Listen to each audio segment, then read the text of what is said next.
Vous êtes-vous déjà demandé pourquoi, malgré vos efforts incessants pour améliorer votre vie, certaines choses semblent toujours freiner votre progression? Cette question, pourtant simple, renferme une vérité universelle. Nous nous encombrons souvent de poids inutiles, non pas par nécessité, mais par habitude ou peur du changement.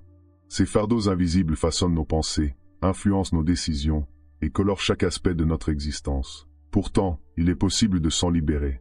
Dans notre quête quotidienne de satisfaction, nous poursuivons des relations, des objectifs ou des standards qui, loin de nous élever, nous éloignent de notre essence. Pourquoi restons-nous accrochés à des attentes irréalistes ou des quêtes de perfection? La réponse se trouve souvent dans notre condition humaine, influencée par des mécanismes sociétaux, des biais cognitifs et des pressions invisibles. Ces influences sont insidieuses, elles nous persuadent que nous devons tout contrôler, tout réussir, et surtout, plaire à tout le monde. Mais ce chemin mène rarement à l'épanouissement. Dans cette vidéo, nous explorons ensemble cet élément clé à éliminer immédiatement de votre vie pour retrouver une paix intérieure et vous recentrer sur ce qui compte vraiment. Ces notions, bien qu'enracinées dans le stoïcisme, résonnent profondément avec notre quotidien moderne. Suivre cette réflexion jusqu'au bout est essentiel. Chaque partie s'imbrique pour former un tout cohérent, conçu pour transformer votre perception et, espérons-le, votre vie. Si ce genre de contenu vous inspire, pensez à vous abonner à Esprit Stoïcien, activez les notifications et partagez votre cheminement dans les commentaires. Ensemble, avançons pas à pas vers une vie plus apaisée et en accord avec nos véritables aspirations. Plongeons dès maintenant dans le sujet. Dans la vie, nous accordons souvent une importance démesurée à nos relations, croyant qu'elles définissent notre valeur ou notre place dans le monde. Pourtant, certaines d'entre elles ne sont pas un soutien, mais un fardeau. Ce sont ces relations qui minent subtilement notre énergie et notre sérénité. Elles prennent la forme d'amis qui critiquent systématiquement vos choix, de collègues qui sapent votre confiance ou de proches qui manipulent vos émotions. Le plus troublant, nous maintenons ces liens par peur de la solitude, par culpabilité ou par obligation sociale. Mais à quel prix? Un jour, un collègue m'a raconté une expérience frappante. Il entretenait une amitié de longue date avec une personne qu'il admirait autrefois, mais qui, au fil du temps, s'était transformée en une source constante de stress. Cette personne minimisait ses réussites, amplifiait ses erreurs, et utilisait chaque conversation pour ramener l'attention sur elle-même. Pourtant, il continuait à la fréquenter, pensant qu'il lui devait cette loyauté. Ce n'est qu'après une énième critique injustifiée qu'il a réalisé, rester attaché à cette relation, c'était renoncer à sa propre paix intérieure. Cette histoire illustre une vérité stoïcienne fondamentale. Nous avons du pouvoir sur nos jugements et nos actions, mais pas sur les comportements des autres. Marc Aurèle l'a exprimé avec une sagesse intemporelle. La meilleure vengeance est de ne pas être comme celui qui a causé l'injustice. Couper les liens avec des relations drainantes n'est pas un acte de vengeance, mais un choix courageux pour protéger ce qui est précieux, votre équilibre mental. Cependant, cela ne signifie pas nécessairement une rupture brutale ou dramatique. Le stoïcisme prône la discrétion et le respect, même dans la séparation. Si une relation vous pèse, commencez par évaluer son impact sur votre bien-être. Ressentez-vous de l'épuisement après chaque interaction? Remettez-vous en question vos propres valeurs pour satisfaire cette personne? Ces signaux sont des indicateurs qu'un ajustement est nécessaire. La première étape consiste à poser des limites claires. Parfois, il suffit de dire non à des demandes qui ne vous conviennent pas ou d'espacer les contacts. Ensuite, si la relation reste toxique malgré vos efforts, il peut être temps de vous éloigner définitivement. Ce processus peut être douloureux, car il confronte nos peurs les plus profondes, être mal jugé, perdre une relation ou se sentir seul. Mais en réalité, ce vide temporaire laisse place à quelque chose de bien plus grand, la possibilité de vous entourer de relations qui vous élèvent. Enfin, il est essentiel de remplacer le ressentiment par la compassion.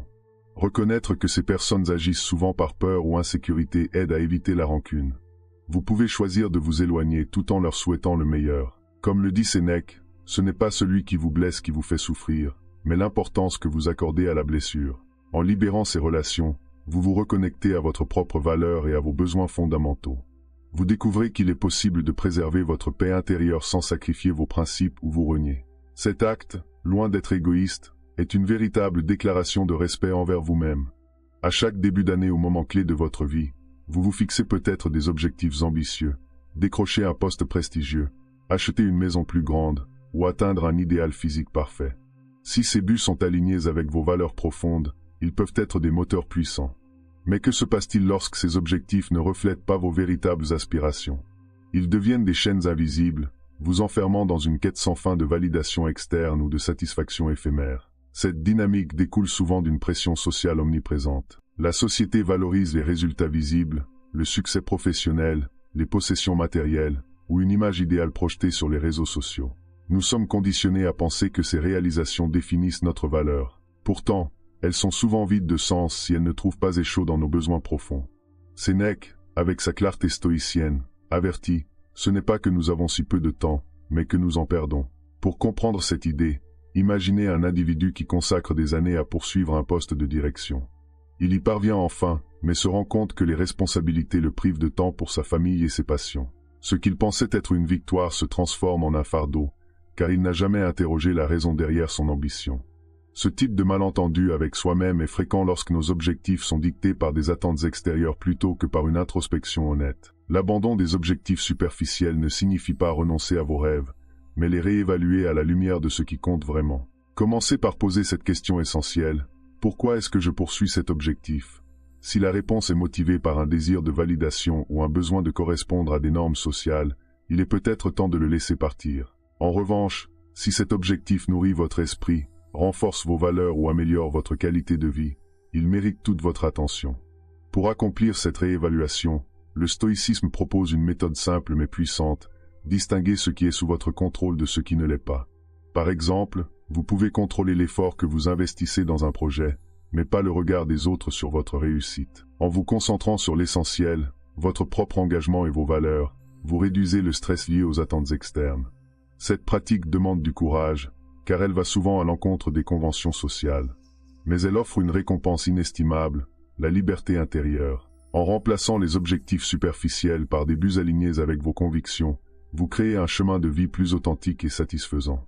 Dans notre quotidien, nous portons tous des attentes, ces prévisions silencieuses sur la manière dont les choses devraient se dérouler. Nous anticipons que les projets iront comme prévu, que les gens répondront selon nos désirs, et que nos efforts produiront les résultats escomptés. Pourtant, combien de fois ces attentes se heurtent-elles à la réalité? Ce décalage crée frustration, colère et, parfois, un profond sentiment de déception. Mais pourquoi accrochons-nous si fermement à ces illusions? Les attentes irréalistes trouvent souvent leur origine dans deux biais psychologiques, l'illusion de contrôle et la tendance à voir le monde comme un lieu prévisible. Ces mécanismes nous rassurent, mais ils nous enferment également dans un carcan rigide. Nous imaginons que nous pouvons tout maîtriser, alors qu'en réalité, la vie est un enchaînement d'événements imprévisibles, parfois merveilleux, souvent incontrôlables. Prenons une scène familière, vous avez organisé une journée parfaite pour une sortie entre amis. Vous avez tout planifié dans les moindres détails, mais rien ne se passe comme prévu. Les imprévus s'accumulent, les retards s'allongent et la tension monte. En rentrant, au lieu de profiter des bons moments de la journée, vous ne voyez que ce qui a mal tourné. Ce poids des attentes irréalistes gâche non seulement l'instant présent, mais aussi notre capacité à tirer des leçons des situations.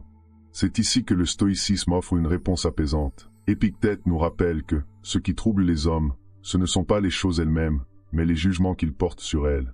Cette sagesse nous invite à réexaminer nos attentes et à adopter une approche plus souple.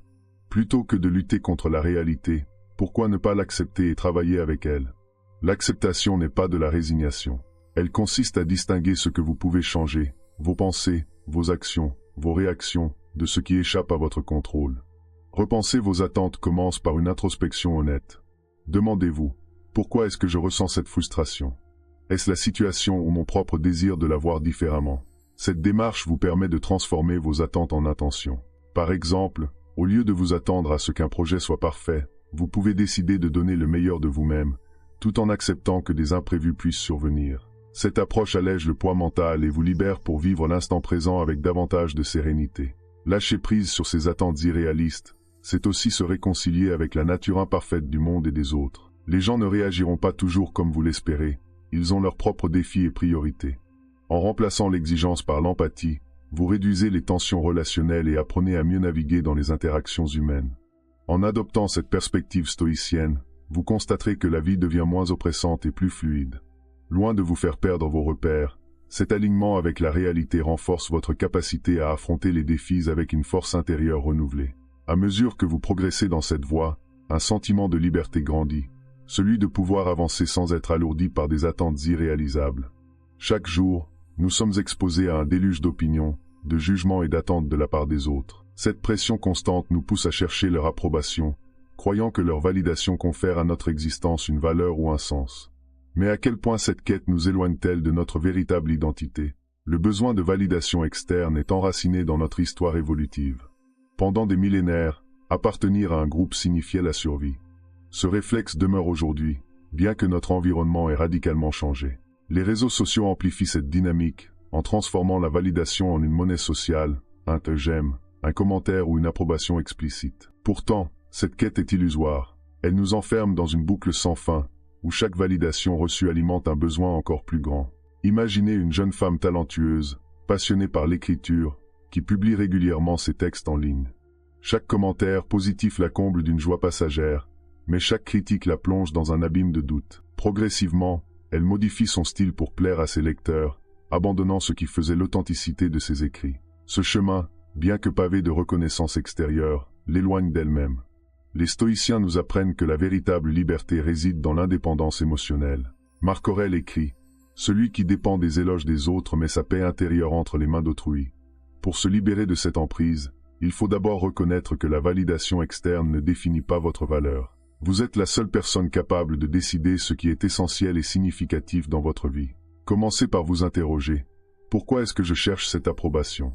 Quel besoin essaie-t-elle de combler? Ce travail d'introspection révèle souvent une peur profonde, celle de ne pas être assez, de ne pas appartenir ou d'échouer. Une fois identifiée, cette peur peut être confrontée avec compassion et courage. Renforcer votre voix intérieure est un processus graduel. Il implique de prendre des décisions basées sur vos propres valeurs, même si elles vont à contre-courant de ce que les autres attendent. Cela signifie aussi apprendre à accepter l'inconfort du désaccord ou de la critique. Ces moments, bien qu'intenses, sont des opportunités précieuses pour développer votre résilience. En vous affranchissant de la quête de validation, vous vous reconnectez à votre authenticité. Vous devenez capable de vivre en accord avec vos principes, sans craindre les jugements extérieurs. Cette liberté, loin d'être un isolement, vous permet de nouer des relations plus profondes et sincères, basées sur le respect mutuel plutôt que sur la flatterie ou la conformité. Dans cette quête d'émancipation, chaque pas compte, et si vous doutez, souvenez-vous de cette vérité stoïcienne, vous êtes déjà assez.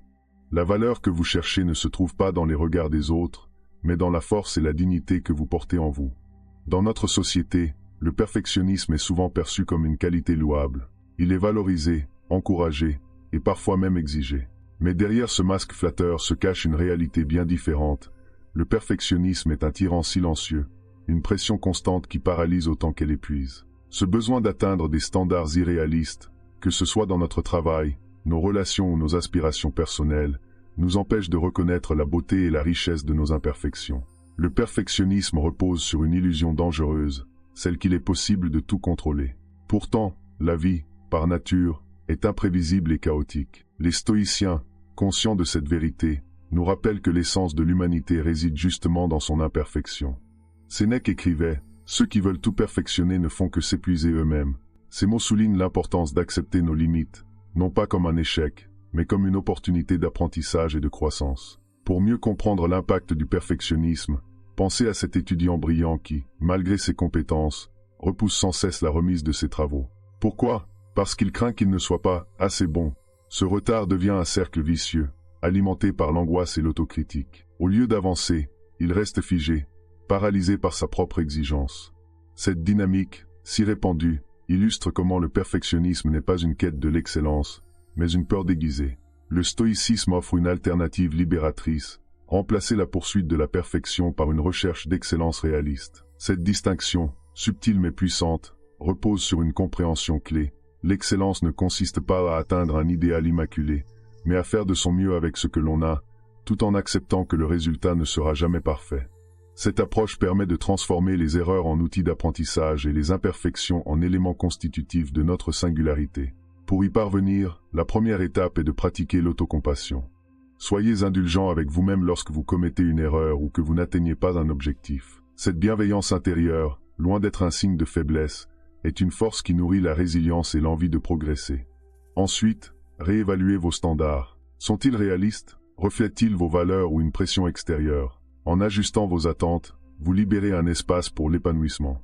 Un autre aspect clé est d'adopter une perspective stoïcienne sur l'échec. Plutôt que de le voir comme un obstacle, considérez-le comme une étape essentielle de votre parcours. Chaque revers contient une leçon précieuse, une opportunité de grandir. Cette vision transforme l'échec en un compagnon de route, et non en un ennemi à craindre. Comme le souligne Marc Aurèle, ne te demande pas si ce que tu fais est parfait, mais si cela est utile et vrai. Enfin, renoncer au perfectionnisme ne signifie pas abandonner ses ambitions.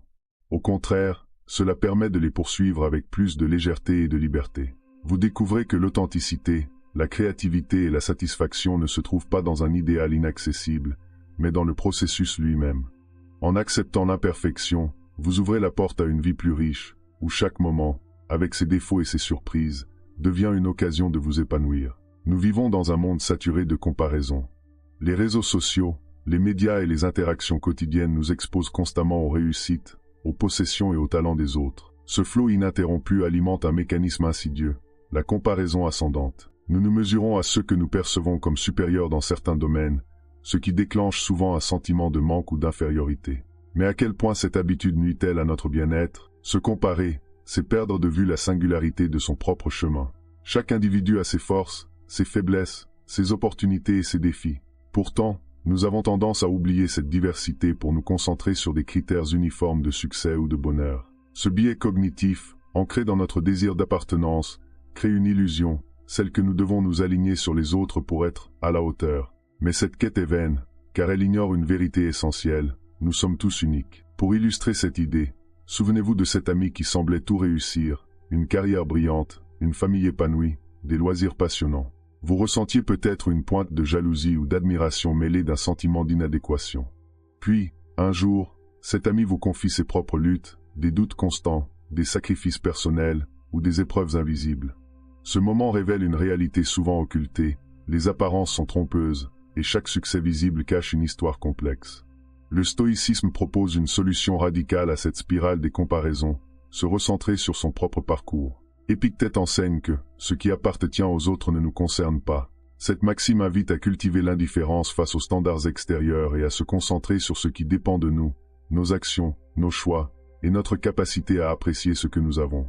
Pour mettre cela en pratique, commencez par reconnaître les moments où vous vous comparez. Notez ce que vous ressentez et interrogez-vous.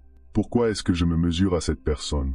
Qu'est-ce que cela m'apporte? Ce travail d'introspection vous aide à identifier vos propres besoins et à les distinguer des influences extérieures. Ensuite, remplacez la comparaison par la gratitude. Prenez un moment chaque jour pour réfléchir à vos réussites, aussi modestes soient-elles. Cet exercice simple mais puissant renforce votre estime de soi et votre appréciation de votre chemin. Enfin, rappelez-vous que la vie n'est pas une compétition, mais un voyage personnel. Chaque étape, chaque épreuve, chaque victoire vous appartient. En cessant de vous comparer, vous libérez une énergie précieuse pour explorer vos passions, approfondir vos relations et savourer les petits plaisirs du quotidien. Vous découvrez que votre valeur ne réside pas dans ce que vous possédez ou accomplissez, mais dans qui vous êtes. En adoptant cette perspective, vous vous rapprochez d'une vie plus apaisée et alignée avec vos aspirations profondes. Dans notre ère moderne, l'attention est devenue une ressource précieuse, une véritable monnaie d'échange que les entreprises s'arrachent.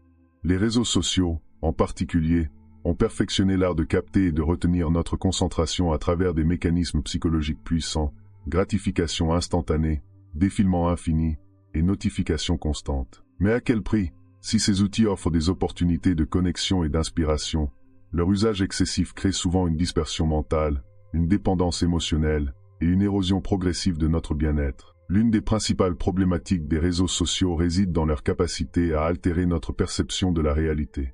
Chaque publication, soigneusement sélectionnée et filtrée, projette une image idéalisée des vies des autres. Nous finissons par comparer nos coulisses à leur scène principale, ce qui nourrit un sentiment de manque ou d'insatisfaction. Ce phénomène, amplifié par la répétition, entraîne une baisse de l'estime de soi et un détachement de ce qui est véritablement important, notre propre chemin. Pour comprendre l'ampleur de cette emprise, imaginez une journée ordinaire. Vous commencez par vérifier votre téléphone au réveil. Ce qui devait être une pause rapide se transforme en 30 minutes de défilement. Plus tard, vous recevez une notification. Un ami a posté une photo de ses vacances dans un lieu idyllique. Au lieu de vous réjouir pour lui, vous vous surprenez à comparer cette scène à votre routine quotidienne. Petit à petit, ces interactions numériques façonnent vos pensées, vos émotions et même vos priorités, sans que vous en ayez pleinement conscience. Les stoïciens, bien qu'éloignés de nos réalités technologiques, offrent une leçon intemporelle sur la maîtrise de l'attention. Sénèque, dans une de ses lettres, écrivait « La vie n'est pas courte, elle le devient si nous la gaspillons. Cette réflexion nous rappelle que chaque instant accordé à des distractions inutiles est un moment perdu pour des activités qui nourrissent notre esprit et notre âme. Il ne s'agit pas de rejeter les réseaux sociaux, mais de les utiliser avec intention et modération. Reprendre le contrôle de votre attention commence par une prise de conscience de vos habitudes numériques. Demandez-vous, combien de temps consacrez-vous réellement aux réseaux sociaux? Quelles émotions en ressortez-vous? Ces plateformes enrichissent-elles votre vie ou l'envahissent-elles? Ces questions simples ouvrent la voie à une réflexion plus profonde sur la manière dont vous gérez cette ressource précieuse qu'est votre temps. Ensuite, mettez en place des stratégies concrètes pour limiter leur impact. Par exemple, désactivez les notifications non essentielles et définissez des plages horaires spécifiques pour consulter vos applications. Vous pourriez également instaurer des périodes sans écran, que ce soit pendant les repas, avant de dormir, ou lors de moments consacrés à vos proches. Ces limites, bien que modestes, créent un espace mental propice à la réflexion, à la créativité et à la pleine présence. Enfin, investissez ce temps libéré dans des activités qui vous reconnectent à l'essentiel. Que ce soit la lecture, l'écriture, la pratique d'un sport ou simplement une promenade dans la nature, ces moments renforcent votre bien-être et vous ancrent dans le présent. Ils vous rappellent que la vie ne se trouve pas dans un écran, mais dans les expériences tangibles et authentiques que vous choisissez de vivre. En adoptant ces pratiques, vous découvrez une nouvelle liberté, celle de choisir où et comment investir votre attention. Vous réalisez que ce que vous nourrissez par vos pensées et vos actions finit par façonner votre existence. Les réseaux sociaux, bien qu'omniprésents, n'ont pas à dicter vos priorités. En redevenant maître de votre temps, vous ouvrez la porte à une vie plus épanouie, en accord avec vos aspirations profondes. Mes chers amis stoïciens, nous venons de parcourir un chemin riche et stimulant, explorant les éléments qui freinent notre épanouissement et les moyens de s'en libérer. À travers cette réflexion, nous avons vu qu'en éliminant ce qui nous pèse, qu'il s'agisse de relations drainantes, d'objectifs superficiels, d'attentes irréalistes, ou encore de la quête incessante de validation, nous nous offrons la chance de retrouver notre équilibre intérieur et de vivre une vie plus alignée avec nos valeurs. Mais ces idées ne sont pas de simples concepts théoriques, elles invitent à des actions concrètes, applicables dès aujourd'hui. Comme je l'ai expliqué, couper les liens avec des relations toxiques demande de poser des limites claires. Abandonner les objectifs inutiles implique de réévaluer régulièrement nos priorités, tandis que maîtriser nos attentes nous aide à accepter ce que nous ne pouvons pas contrôler. Ces pratiques, combinées à une gestion réfléchie de notre attention et à l'abandon des comparaisons, constituent une véritable transformation intérieure. Je vous invite maintenant à réfléchir, quelles sont les choses que vous pourriez éliminer pour alléger votre vie? Comment pourriez-vous appliquer ces enseignements stoïciens dans vos décisions quotidiennes? Partagez vos pensées dans les commentaires, vos expériences enrichissent cette communauté. Si cette vidéo vous a inspiré, pensez à vous abonner à Esprit Stoïcien et à activer les notifications pour ne manquer aucune de nos futures réflexions. Souvenez-vous, le stoïcisme n'est pas un idéal lointain, c'est un guide pratique pour vivre pleinement ici et maintenant. Mes chers amis stoïciens, merci d'avoir suivi cette vidéo jusqu'au bout, et à demain pour la prochaine vidéo. Que votre voyage vers la sérénité commence dès aujourd'hui.